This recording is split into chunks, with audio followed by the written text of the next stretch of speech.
time now to get the latest business news with the inauguration this Tuesday of France's first factory that will produce electric car batteries. It's a crucial step as the EU will be banning the sale of petrol cars starting in 2035. Well, Charles Peligon from our business desk is here in studio with more on that story. Morning, Sharon. Ahead of this 2035 deadline, France and Europe as a whole are looking to reduce their dependence on Chinese suppliers who've had a head start of over 10 or 20 years in this space. The factory will be run by ACC, or Automotive Cells Company, a joint venture bringing together Stellantis, Total, and Mercedes. France's economy minister and its minister for the energy transition are expected to attend the opening of the gigafactory, as well as Italian and German officials. Production is meant to start in the summer, with sales expected by the end of the year. France's economy ministry is tabling on annual production capacity at this site of 500,000 by 2030, with a total production in France at the same time at around 2 million. ACC is among the first to produce batteries in Europe, and the region of northern France will be a key manufacturing hub, as you can see, with many already calling it Battery Valley. In addition to the site in Douvrin, Sino-Japanese group AESC Envision will be supplying batteries for Renault on their plant in Douai starting in early 2025, and French startup Vercor and Taiwanese group Prologium are set to begin production in Dunkirk in 2025 and 2026 respectively.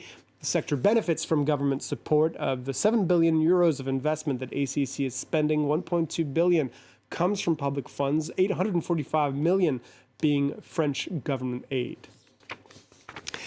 The AI revolution is here to stay, and leading chip group Nvidia is planning on reaping the benefits. During a speech in Taiwan, its CEO Jensen Huang unveiled a new platform that will help tech groups build their own generative AI models, just like OpenAI's ChatGPT. The chip maker has forecasted rapid sales growth thanks to huge demand for its chips. Solange Mougin explains. Thousands of its chips were essential in creating ChatGPT, and even more needed now that artificial intelligence is advancing. They're a hot commodity in short supply across the globe. Currently, Nvidia's powerful graphics chips are the life force of the AI revolution. Hot on the heels of its value surging to nearly $1 trillion last week, a first for a semiconductor stock, the firm's founder and CEO unveiled a series of new products at the Computex trade show, including a supercomputer platform that can, it says, make nearly everyone a coder. New advances that are all thanks to AI. We have now reached the tipping point of a new computing era. This new computing model is now enjoyed and embraced by just about every computer company and every cloud company in the world. Nvidia makes over 90% of the graphics chips that are essential for computer learning. Faced with a surge in demand, companies wait months to get their hands on them. They are ultimately the hearts and lungs of the AI revolution. They supply the chips. And now this gold rush is playing out, from Microsoft to Alphabet to Amazon and others. And in my opinion, probably the biggest transformational tech trend we've seen in 30 years. Initially specialized in chips for gaming, Nvidia got ahead of the game by making GPUs programmable, opening the door for AI breakthroughs. Now its challenge is to meet demand, to navigate trade wars between the US and China for the chips, and to stay ahead of other companies in the AI race. In the U.S., both President Joe Biden and Republican House Leader Kevin McCarthy have expressed confidence that the deal they struck over the weekend to raise the debt ceiling will get the required votes in Congress.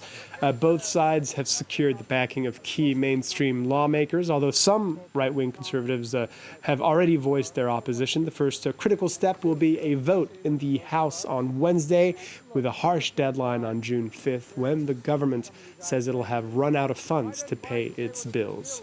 And with the U.S. debt ceiling in mind, let's have a look at the stock markets now. European markets opening the session mixed on the back of those debt ceiling developments, which have mostly been priced in now. We can see the FTSE in London down almost 1/3%, the Paris CAC down 0.5%, while the DAX in Frankfurt is just flat. And we're seeing the Nikkei in Tokyo and the Kospi in Seoul both trading up or finishing the session up in Asian marketplaces. Hong Kong and mainland Chinese shares, though, are flat and after dropping as doubts are rising over the country's post-COVID economic recovery and rising tensions with Washington. Finally, in Spain, the regional government of the Balearic Islands is having to step in to mediate a dispute between low-cost carrier Ryanair and an association of local pastry makers. The local authorities have called for a meeting this week after two passengers who tried to bring local delicacies, as you can see here, on board were told they had to pay an extra 45 euros each because it exceeded the company's cabin baggage limit.